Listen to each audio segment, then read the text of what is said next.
जैसा रंग था। మిత్రులారా, నేను చాలా ఆలోచించాను. ద్రౌపది ముర్ము గారిని ఇంత సుప్రతిష్ఠితమైనటువంటి ఆదివాసీ సముదాయానికి చెందినటువంటి ద్రౌపది ముర్ము గారిని కాంగ్రెస్ పార్టీ ఇంత తీవ్రంగా ఎందుకు వ్యతిరేకించింది?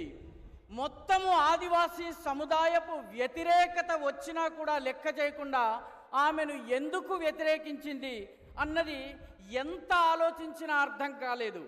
చివరికి నాకు ఇప్పుడు అర్థమవుతున్నది ఏమిటంటే, ద్రౌపది ముర్ము గారి చర్మపు రంగు నలుపు.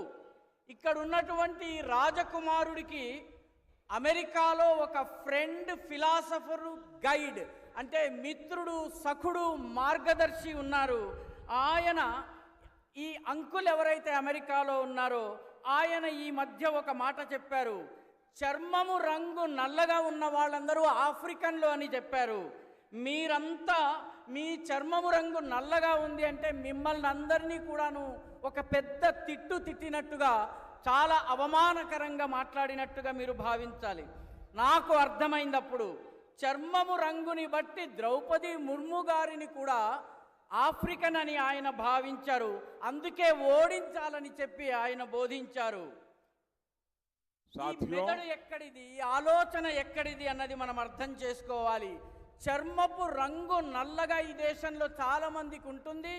భగవాన్ శ్రీకృష్ణుడి చర్మపు రంగు కూడా నీలం రంగులో, నల్ల రంగులో, మనందరి రంగులో ఉంటుందని గమనించాలి. साथियों, मैं एक गंभीर सवाल आज आपको पूछना चाहता हूं। मैं पहले चाहूंगा कि तेलुगु में उसका अनुवाद हो ताकि मेरा सवाल मैं सही तरीके से आपको पूछ सकूं। मित्रुलारा,